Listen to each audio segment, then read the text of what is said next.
Hoje, no quadro A Bíblia Tinha Razão, nós vamos responder aqui a pergunta do Tiago Santos de Andrade, da cidade de Jaboatão dos Guararapes, no estado do Pernambuco. Ele quer saber se já podemos afirmar que os últimos dias já iniciaram, tendo em vista o que diz Atos capítulo 2, versículos 17 ao 21, ou eles ainda estão por vir, conforme sugere 1 Timóteo 3, 1, 5. Será que já começou? Ainda vai começar? O que nós podemos afirmar? Vamos lá, nosso quadro Uau! Não é que a Bíblia tinha razão? Uau! Não é que a Bíblia tinha razão? Eita glória! Eita glória, glória, glória!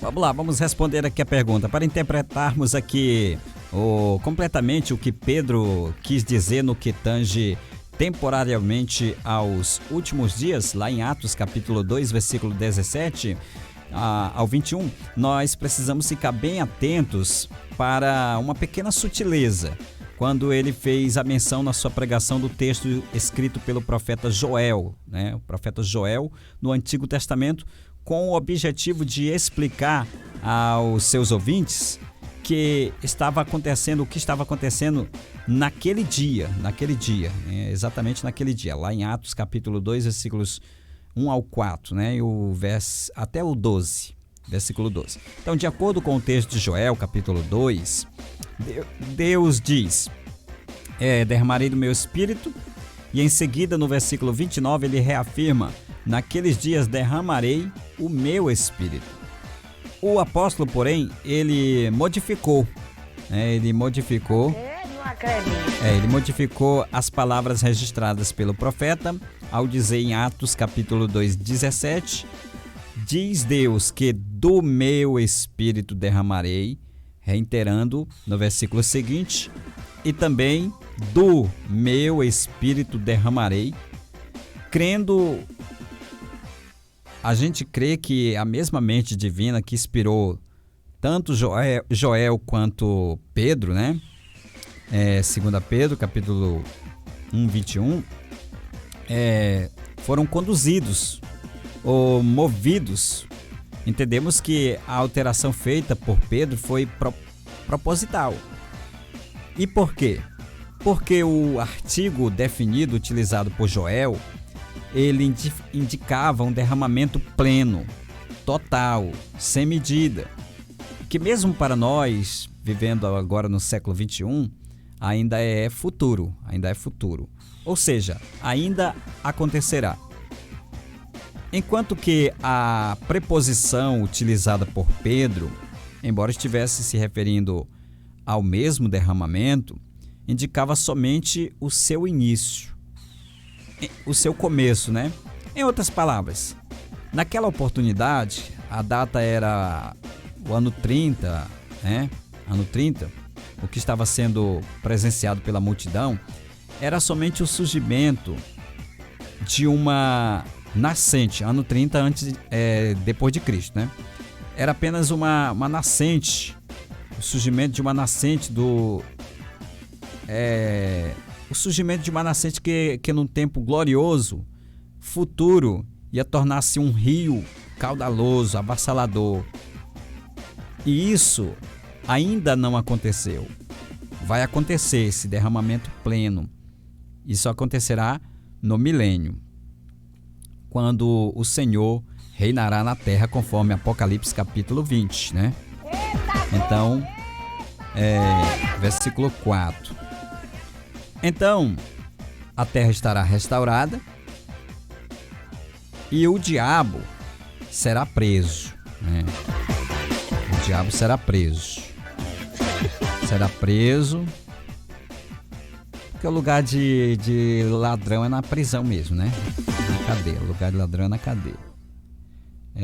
Então o diabo ele vai ser preso. Será ser preso e depois preso no abismo, né? A prisão dele é o abismo.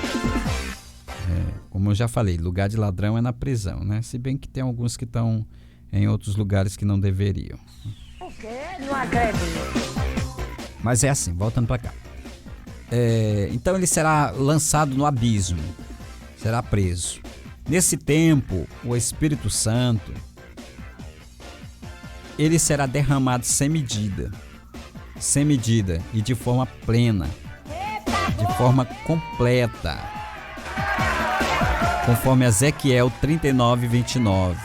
Aí vai se cumprir Ezequiel 39, 29.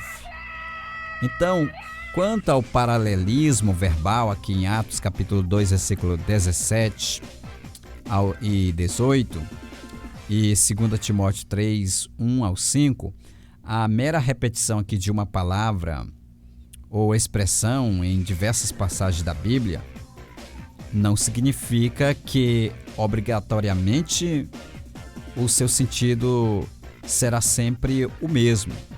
Às vezes uma palavra quer dizer uma coisa, às vezes já quer dizer outra, né? Então, a título de exemplo, por exemplo, Mateus capítulo 2, versículo 1, né? Só você acompanhar lá, Apocalipse 21, 10. A palavra Jerusalém de Mateus e de Apocalipse, Jerusalém é a mesma, mas os lugares são diferentes. São diferentes. Não acredito. Se você for ver, é a mesma palavra, mas os lugares são diferentes. Em Mateus 2, Jerusalém, e Apocalipse 21, Jerusalém. Jerusalém em Mateus 1 é um lugar, e Mateus 21 Apocalipse 21 é outro lugar. Então é a mesma palavra, mas os lugares são diferentes. A palavra igreja em Atos capítulo 5, versículo 1 é local, regional. Mas em Mateus 16, 18 é uma igreja universal. É o corpo místico de Cristo. Os contextos imediatos e remotos são fundamentais nesse campo. Então, os protestantes puritanos do século 17, quando eles pregavam o seu entendimento, a sua interpretação acerca dos últimos dias, eles estavam vivendo em meio a terríveis perseguições. E essa perseguição era movida pela igreja estatal anglicana contra aqueles que rejeitavam os seus rituais, né? E a sua organização episcopal. E não fizeram diferente do que os outros grupos perseguidos em outras épocas da igreja.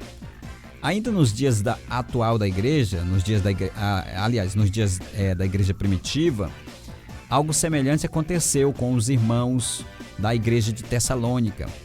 Lá em 1 Tessalonicenses capítulo 2, versículos 14, a gente registra isso, né? É indiscutível o eminente cumprimento das profecias bíblicas. Enquanto as coisas que brevemente devem acontecer, conforme Apocalipse 1:1, o desafio maior que a Escritura nos propõe para a igreja do século 21 é viver cada dia como se fosse o último dia, tá certo? E no final chegamos a mais uma conclusão de que... Uau! Não é que a Bíblia tinha razão! A Bíblia sempre vai ter razão e nós sempre vamos estar equivocados, porque a Bíblia é terrivelmente a palavra de Deus. Então nós podemos dizer que os dias estão começando, os últimos dias estão começando e nós devemos viver este dia como se fosse o último dia. Gente, só nos resta agradecer seu carinho, sua companhia e a sua audiência. Se você perdeu Uau, não é que a Bíblia tinha razão? Vá lá no nosso canal no YouTube, daqui a pouquinho vai estar lá na plataforma para você desfrutar e crescer na graça e no conhecimento. Agradecemos o seu carinho, sua companhia, sua audiência e eu volto na terça-feira, né? Volto na terça-feira. Não acredito. Na terça-feira, porque hoje é sexta-feira, né? E só tem programa na terça-feira. Muito obrigado a todos vocês que estiveram conosco, de coração.